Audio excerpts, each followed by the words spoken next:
By the way, can I point out that what you just said is the perfect Air Force approach to a problem, which was let's identify a human failing and update it with better technology. And by the way, I'm totally on board with that. I think you're absolutely right. There are real opportunities to use technology in a way that overcomes the shortcomings of human beings.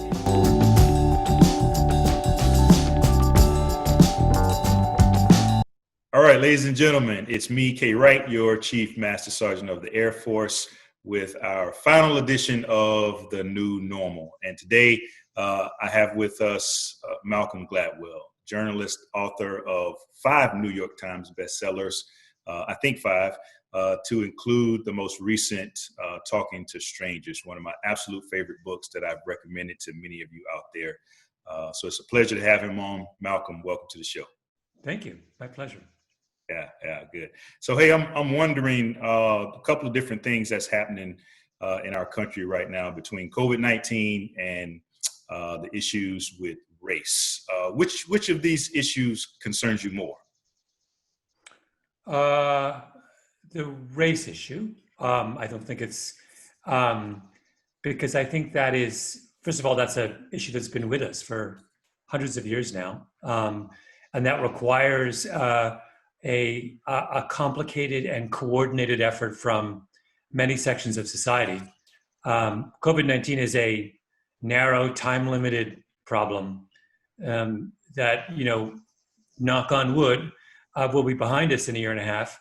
I don't have any great optimism that we will have put our racial problems behind us in a year and a half. So I think the first one is the one that concerns me more.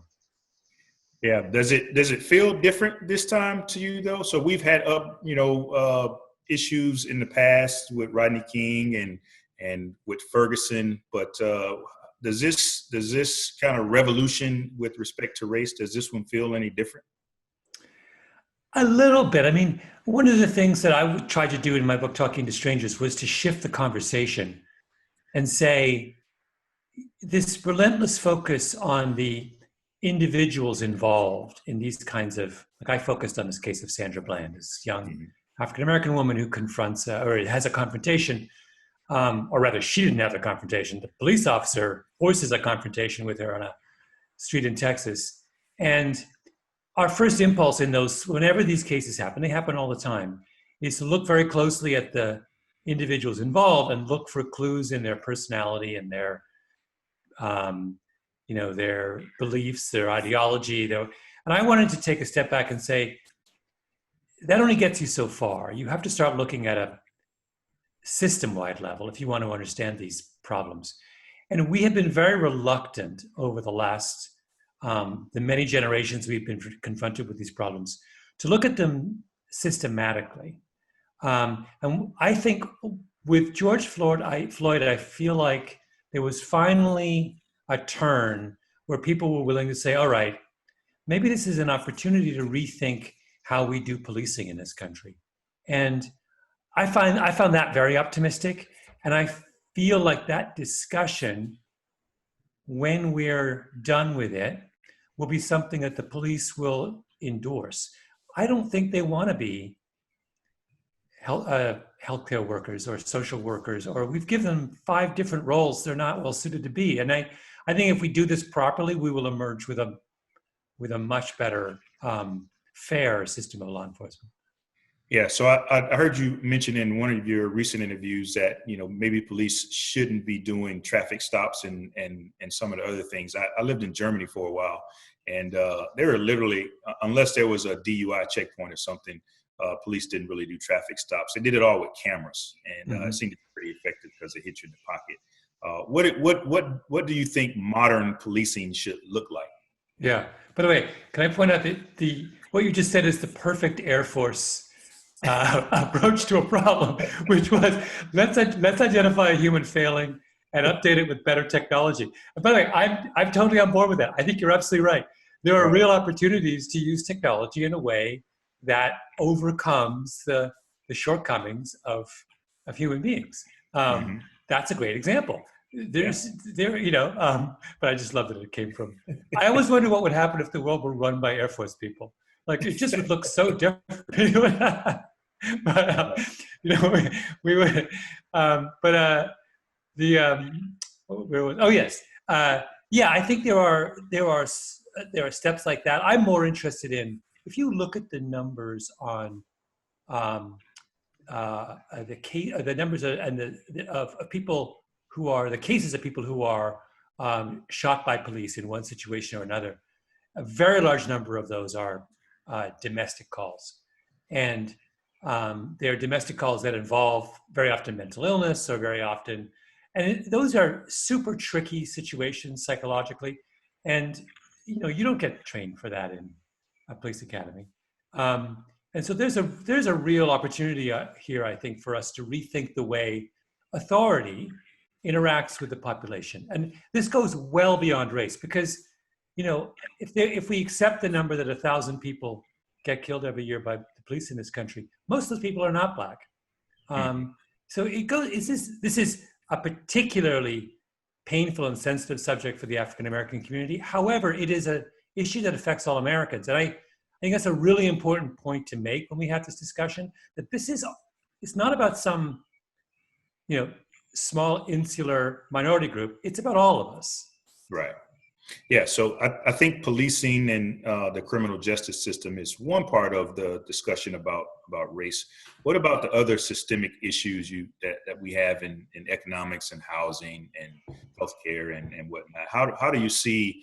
What do you think the solution is for us to get beyond that? Yeah, I mean, there's 9 different solutions, and each part of society has to kind of do their part. I think you can't wave a wand here. I mean, we could spend the next hour talking about how zoning contributes to racial inequality. We could spend the next hour talking about the educational system, and on and on and on. I think, to my mind, the first step is to diversify the leadership of institutions around the country. Now, as I say that, I am aware of what is happening with the Air Force has it already happened or in a couple of weeks? And a couple weeks. Those are incredibly important steps, not just symbolically. This is a weird tangent, but I had a very good friend who's a Hollywood actress and screenwriter, and she always makes the argument that Hollywood makes movies where men have the starring roles and the dominant roles because Hollywood is controlled by men. And she said it's not because those men are evil or something wrong with them. People in power do things that reflect their own interests. If you're a man running a studio, what interests you? A story involving a young heroic man, right? You see some reflection of yourself in that. Until you replace that studio head with a woman, you're going to get lots of movies about men. You have a woman there. What stories resonate with her? Stories about women. Well, the same is true of race or ethnicity or any kind of thing. You have if someday we're going to get a gay president, and the gay president's going to think about those kinds of issues differently than a straight president. We had a Black president who thought about race differently than his predecessor. Not because he's more enlightened, but because he's different. And I think one crucial step is to diversify the leadership roles across our country so that we have people who just have different agendas. And I think that is the least painful way and the most effective way to start the change process. Yeah, so over the course of the last couple of weeks, I've been involved in several conversations, some to just my golfing buddies and some with some of the most senior military folks in the Department of Defense. And one thing that always comes up is that we can never really agree on terminology. So when we call it, I was in a particular meeting and I referred to what's happening as racism. And people got really, really offensive and said, hey, no, it's not racism. I think it's just a little bit of bias or it might be discrimination. But when you call me a racist, then I get really upset. And so what's the correct terminology we should all agree upon about what the actual problem that we're dealing with? How should it be categorized? Well, I prefer to use the language of legitimacy. A legitimate the use of power is legitimate when, any group in society feels they're being treated legitimately, when they feel they don't see a difference between the way they're treated and other groups are treated, when the system's fair, when they uh, when they think the system is predictable, that you don't wake up in the morning and there's a different law in place than when you went to bed at night. And then when you think you have a problem, you can speak up and you believe you'll be heard, right? Those are, and those principles of legitimacy, they operate inside of military command, they operate in churches, they operate in schools, wherever you go in the world, those are the rules that govern how people feel. And I think it would be really useful, to the point of the people you were talking to, if we shifted a lot of our discussion away from terms that tend to antagonize people and towards terms that allow people to see the possibility for a solution. So if I talk in terms of, if I say to the police officer, I don't want to, let's not use the word racist. Let's just say that your department in your town has lost legitimacy with certain parts of your population. What can you do to restore it? That's a very different conversation than pointing a finger at an officer and saying you're a racist. But both of those have the same effect, right? You could both, they're both, you can fix the problem even if the cop is a true racist, or I don't mean to single out police officers here, but anyone in these situations, even if they are people who harbor prejudiced thoughts in their hearts, you can affect change by getting them to think in terms of legitimacy, right? What does it mean to treat everyone fairly? What does it mean to listen when someone has a problem? Even listening, like, that gets you so far. It's just, and it's not even, what the crucial thing about that legitimacy point is, it is not that people feel they need to have their grievances addressed in order to feel the system is legitimate. There's not an expectation you're going to get everything you want. You want to be heard. And that is a crucial, crucial thing. In a democracy, we all accept situations where we don't get what we want. But we need to feel that we're heard before that decision is made. And that, I feel that's a big part of this conversation. Yeah, I thought I heard in one of your, and by the way, I love your podcast, Revisionist History. I've been thank you. Nonstop over the last week or so. Some really, really interesting stuff. But in one of them, I think the limits of power, you talk about the principle of legitimacy. And you said this quote, when people of authority want us to behave, it matters first and foremost how they behave. Exactly. And I just thought that was so profound and maybe appropriate when it comes to whether it's policing, government, or whatever to help us solve this race issue. Yeah. Let's transition a little bit to something we talked about last week. You helped General Goldfein and I and a few others kind of put some things into perspective with respect to the suicide issue we're having. I was really intrigued with your identity theory, I guess we'll call it. But can you talk a little bit about how having multiple identities may help with resilience and may ultimately help us with suicide? Yeah. So this is an observation that was first made many years ago when people were thinking about something as simple and as what predicts whether someone gets a cold. Looking at adults getting cold in a typical winter season. And they found that one of the things, not the only thing, but one of the things that seemed to predict whether an adult got a cold was how many different worlds they belonged to. So we know that your susceptibility to colds is driven by things like stress. And adults who had multiple sources of identity had lower levels of stress and as a result were less susceptible to colds. Now, what do they mean by that? Well, how many different worlds do you belong to where you play a significant role? So you look at someone who plays basketball with their friends on Wednesdays, goes to deacon at the church on Sunday, has a job, is a parent, is a father, and is a massive basketball fan. So those are 6 identities where that person can find a world where they get some source of self-esteem, some source of enjoyment, some source of, and if something goes badly wrong in one of those worlds, they have other worlds that can that can serve as backups, that can bring them out of their funk, that can convince them that that things aren't all falling apart. And that's a really interesting idea. And one of the things that people have observed about American society over the last generation or so, and this is well outside places like the Air Force, is the number of worlds we belong to is starting to shrink. That we tend to be much more insular. You know, there's a famous book called Bowling Alone, which talks about the decline of bowling leagues, among other things, in American society. Bowling leagues were a source of additional identity. When people aren't getting together and doing things outside of their 9-to-5 jobs or their family life, they are less resilient. And I think my hope was that somewhere in there, in that insight, was something that could help the Air Force as it addresses this, issue. Is can we help people build a broader foundation that allows them to deal with setbacks more effectively? Yeah. How much of it do you think is generational? That's one of the things that we grapple with and kind of go back and forth with in the Air Force, is that we say things like this new generation is a generation of, they sit in their rooms and play video games and whatnot. How much do you think the advent of technology and how easy it is for someone to basically entertain themselves, what roles does that play?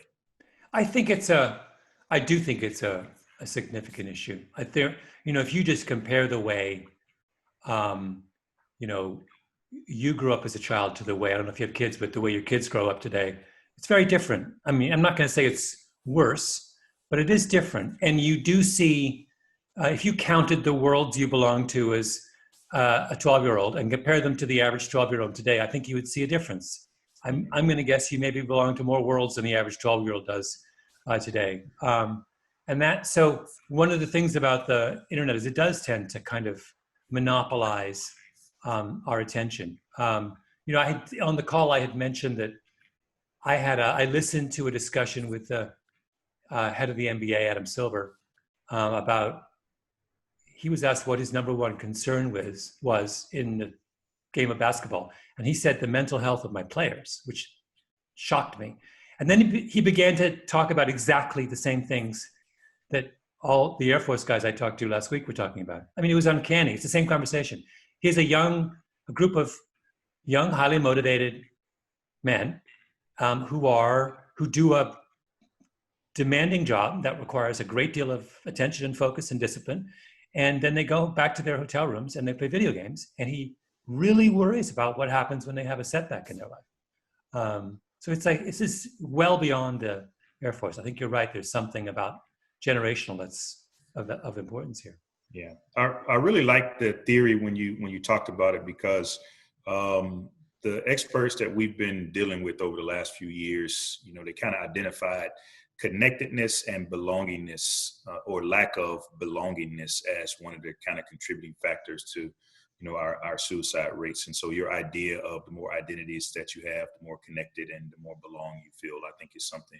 And like we mentioned last week, we have not everywhere in the Air Force, but we have quite a few bases that have designed this club system. So any two people who might have an interest in cycling or weightlifting or knitting or whatever, they form a club, and then other people can join and have that. Just one extra level of identity. So yeah, it's great. One of the other issues that we've dealt with in the Air Force that we're currently dealing with is, I'll go back maybe a little bit to kind of criminal justice, is that we had a study and a report that came out earlier this year that identified that we discipline Black males, our youngest generation, our youngest group of Black males, at a rate about 50% higher than their white male counterparts. Now, I recall in talking to strangers, you had a portion where you kind of highlighted judges and this kind of remorse factor that they look for when someone stands before them, and they have to look them in the eyes and see how sorry they feel about the crime and whatnot. But you kind of proved that you kind of debunked this myth of showing remorse and how it ultimately impacts whether someone might commit another crime or skip bail or whatnot. Can you talk a little bit about that? Yeah. So once again, this is an issue that goes well beyond the Air Force.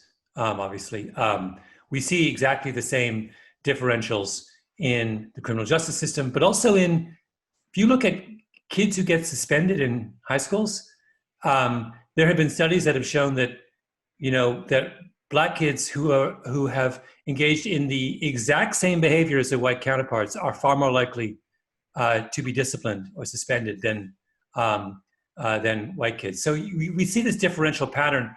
And one of the things I argue in my last book is that part of the explanation may be that when it comes time to levying, as you point out, when it comes time to levying punishment, we're terribly interested in trying to assess and measure the level of remorse on the part of the miscreant. And the ways in which we judge remorse are incredibly flawed. We have a stereotypical idea in our head about what I'm sorry looks like. Mm-hmm. But the truth is, what I'm sorry looks like has extraordinary variation. And particularly, it does seem like there are cultural variations on the way people express their remorse in any given situation. And that, I've seen, there's a fascinating study done. Remember the television show Cops? Mm-hmm. One of my favorite psychologists did a study of 10 years of Cops episodes. And because, of course, in Cops, you have, basically it's a show about young white men, young Hispanic men, and young Black men, right? Confronting police officers. Some of them are innocent. Some of them look like they're guilty. So he just compared the way guilty and innocent Black, Hispanic, and white men presented themselves to the police officers. And what he found was that guilty white people, when they're talking to a cop, look guilty. Like they behave like guilty people. Black guilty guys talking to a cop look very different. They just present themselves differently, like for whatever reason. And Hispanics are the codes that different subcultures use when dealing with authority are profoundly different. This is why in the work with school, the one thing above all else that brings the disciplinary rates of Black and white boys, really it's boys, back into parity is having Black teachers. When you have Black male teachers, they understand the codes and they're no longer disproportionately punishing. It goes back to the point I was making earlier. A lot of these problems are solved when you diversify the leadership team. When someone who understands the world that a kid comes from, then they're in a much better position to assess how to apportion punishment or support after some kind of incident.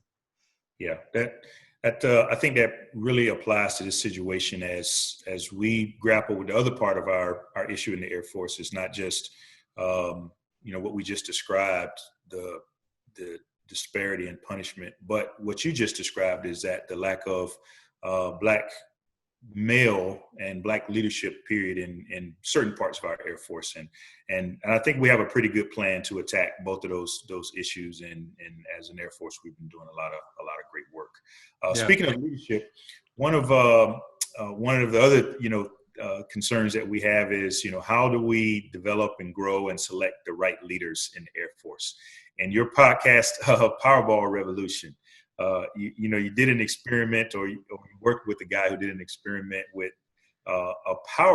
randomly selecting leaders and then training them to do the job. Tell me about that. Yeah, well, it was this funny little podcast where I found this guy who worked with high schools in Bolivia, of all places, on reforming the way they choose their student council presidents. And he had this idea that what if we didn't have elections? We just had lotteries, that any kid who wanted to run for office would just put their name in a hat, and then we would pull the names out. And so he ran this experiment. He's been running it for years now in Bolivia, and he's discovered a couple of interesting things. One is that when you choose your leadership team randomly, way more kids throw their name into the ring. So in other words, way more people become interested in being. A lot of people don't want to run for office don't want to become take a leadership position because they're not interested in campaigning for it, but they might be very capable of doing it. The second thing he found is that once you pick a group randomly, their interests are much broader than groups that are elected. You're getting a much broader cross-section of society in positions of leadership, and they just have broader interests. And the third thing he found, the most important thing he found, was that whenever they tried to predict which kid in the randomly selected pool would be a good leader, they were wrong. In other words, they would say, oh, they would look at some kid who seemed to be disaffected and bored and was a bad student and was sitting in the back of the room like this, and they would say that kid's going to be a struggle to work with, and they would invariably be wrong. And the kid who was super charismatic, and they would think, oh, that kid's going to be a winner, they would invariably be wrong as well. They couldn't. Their point was, it is way easier to train a shy kid to be an effective leader than it is to deal with, the kind of ego problems that come from an outgoing, charismatic kid, which I just found fascinating. Now, I'm not saying the Air Force should choose its leaders randomly, but I just thought there's something interesting there about his main point is the systems we have in place are biased in favor of certain kinds of personality types that don't necessarily line up with leadership ability. And we may be overlooking the kind of quieter, team-oriented leader, because we have this fixed idea that everyone's got to, look like General Patton, or Douglas MacArthur. Notice I'm avoiding Air Force generals in this, but I'm picking on the Army. But I think there's some real applicability to it, right? Because you also talked in that same, podcast study about, I think it was the National Institute of Health and how they, issued out grants. Is that, for however many 100 years, they had this certain process that really kind of proved to be basically random, and then they applied this kind of same concept, and they got better results. Yeah, they discovered that the when people apply for a grant, they give it they rank the grants, and they fund the highest ranked ones. And they found there was very little correlation between how well the grant was ranked when it was handed in, and how good the work was that was done, 5 years later. And that's sort of sobering, if you think about it. Our selection systems aren't terribly good, and we need to sort of think about creative ways of improving them. Yeah, no, I agree. So you said you were going to shy away from the Air Force, but I know you're working on a pretty big Air Force project. Anything you can share? Yeah, so I did 4 episodes of my revisionist history podcast this season. The first one just aired, but there's 3 more that are all about Curtis LeMay and basically the bombing campaign over Japan in the spring and summer of 1945. But it got me thinking about, I'm now going back, I'm doing a much more expanded version of the same thing, which talks about the long dream of precision bombing, which, as you know, starts in the 20s and early 30s and isn't really realized until the end of the century. And that trajectory, I just find fascinating. And that idea that the early airmen around the time of the Second World War were, I think, in an extraordinary way, trying to reform the way war was fought, and leading the way for us to rethink a lot of our assumptions about, particularly coming out of the disaster that was the First World War. And I just find that it's an extraordinary story. And to someone like me who's not, these are familiar issues for you, but for my audience and for me, this is all new. And so I just spent the weekend reading books about the Norden bomb site. So I'm going deep down the rabbit hole and enjoying every minute of it. Yeah, some of our listeners will find this interesting. We were on the call last week, and you wanted to. I think somebody mentioned, "Hey, we need to get you out to an Air Force base," and tell them the base that you really want to go to. Well, there's 2 I want to go to. I want to go to Maxwell, because Maxwell's where the whole the tactical school starts in the 30s, and all of this doctrine of precision bombing comes from. And I want to kind of see and learn about that. But I really want to go to the Marianas. I want to go to, it's Anderson, right? In Anderson, right. Yeah, Anderson. I want to go to Anderson because I was just reading about this crazy story about how these, I guess, is it 3 airports are built in some insanely small period of time in order to launch the B-29s against Japan. And I have to see it. It just sounds like it sounds like one of the 10 wonders of the world. An engineering feat. I think I'm right. Didn't one of the airports have 9 runways? And was built so. in? in like 6 months or something. It's just like, I want to see the pyramids. I want to see, all these things before I die. I got to see that. I got to see that airbase. It just sounds Yeah. incredible. Yeah. So I'm pretty sure we'll get you out to. It'll be easy to get you down to Montgomery, Alabama, to Maxwell. Yeah. I take a quite. I'm frequently at Maxwell for other things, but Where are you based? I'm in DC. You're in DC. Yeah, that makes sense. I guess. Yeah. I live in Northern Virginia, but I work in the Pentagon, right down the hall from General Goldfein. Yeah. Soon to be General Brown. So. Yeah. Yeah. That's. I'm looking forward to your work with Curtis LeMay and the Air Force and bombing. I know a lot of our folks that are in the global strike. We call it Air Force Global Strike, where that houses our bombers and other nuclear weapons. So looking forward to that. You have a very Talking to Strangers, your audio book. It was the first time that I had heard an author use so much of the actual audio from the different cases that you talked about. Tell me about, how did you develop that such a unique and engaging style that just draw? I mean, it's when I pick up one of your books, and I mostly listen through audio books, they're just hard to put down. Mm-hmm. How did you develop that style? Well, I'm old. I've been doing this a long time. I think I'm older than you. Not sure. I think so. A little bit. But I mean, I've been, particularly that audiobook you talked about, I've been doing this podcast, Revisionist History, for 5 years now. And when you're telling a story through audio, it's the traditional, form of storytelling. Our ancestors way back when, that's how they told stories. Mm-hmm. We sat around a campfire and the master storyteller held forth. There's something particularly important and powerful about about conversation, about storytelling that's spoken. I think more emotionally powerful than storytelling on the page. And so I decided that when I did the audiobook for Talking to Strangers, that, instead of me, not only would I was going to use my voice, but why wouldn't I use all the voices of the people I was talking to? And so when I did interviews, I made sure I got high quality tape. And particularly when the book is organized around the case of Sandra Bland, we have all of that audio of this incredibly tragic encounter. And so I play, you hear Sandra Bland. And when you hear her, it's a whole different story than just me describing it on the page. And my interest now is in telling stories that move people emotionally. And so it's got me thinking about this form. And it's something I much prefer now to other ways of telling stories.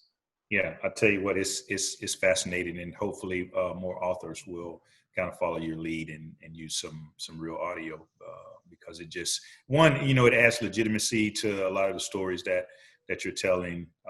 Some of it, it brings up memories from things some of that audio that you may have heard in the past, and certainly some of it that you haven't heard. Malcolm Gladwell's 12 Rules for Life, which turns out to be one rule, at least right now. What is that all about? That was a podcast that I did on. How there was a time, it was about a year ago, when I feel like everyone who had an opportunity was putting out their rules for living. So I was like, I should put out my rules for living. But I didn't have, everyone else had a list of 10. I couldn't think of 10. My rules are really dumb. But that was a whole show about the idea of pulling the goalie. In hockey, you pull the goalie when you're not going to win conventionally anymore. The particular game you're playing, you're behind late in the game, and so you say, okay, it's time to take a massive risk. And so you pull the goalie and you go to add an extra attacker and see whether you can turn the tide. And there was this really brilliant research that pointed out that when people wait too long to pull the goalie, You should pull the goalie with 5 minutes left if you're down by 1 goal late in the game, not 30 seconds left. I just thought that was a really interesting model for thinking about how you should behave in times of crisis. That sometimes I think we're much too slow to understand that the course of action that we're on isn't working. And when it isn't working, you ought to feel the freedom to try a far riskier approach. There is no value in continuing the same old strategy until you lose, right? You should be, I think that applies, the number of situations where that applies, I think, is endless. And I've tried to think about it in my own life. Like, how many times do I just keep doing the same dumb thing and then end up losing, right? You should instead be empowered to say, okay, I can take a chance now. Yeah, no, I like it. I think that's very useful information for especially a lot of us that are in leadership positions. What keeps you up at night? I'm a pretty good sleeper, but I guess, I have the same set of worries that most of us do. Things like climate change, I worry about, I have the same kind of global worries. But I also, fundamentally, right now, I'm worried that there are a lot of people have had their lives upended, not in a good way, over the last 4 months. And a lot of gains, hard-won gains from the last 10 years have been wiped out. And that's how we come out of that. That's a test we haven't had as a society in a long time, probably since the end of the Second World War. And I'm not sure, I wish I felt more positive that we were up to the task. All right, Malcolm. Again, let me just say thank you for all the great work that you've done around all of these issues, race and suicide and so many other things, and really challenging us to think and see the world differently. I'm a huge fan. I know many of our airmen are huge fans of yours, and on behalf of all of them, I just want to say thank you. And I'll give you the last words on anything that you might want to pass along to the audience. Well, I was promised in my conversation with some of you guys that you would, quote, get me airborne. I would like that promise to be fulfilled. The first question I have a cousin who's a pilot, and I told him this. His first question was, well, what are they going to fly you in? So that's what I want to know is, what am I going to go up in? Yeah. So really, that's a good question for you. Do you want to fly like in a fighter jet, F-15? Oh, yes. Yes. Oh yeah, we got you. We'll make sure. Okay, good. I'll hold you to that. Yeah. Well, hey, thanks again. Looking forward to your next work, and I'll keep plugging away at revisionist history and paying attention to everything that you've been doing. But thanks a lot. Great. Thank you so much. All right. Bye.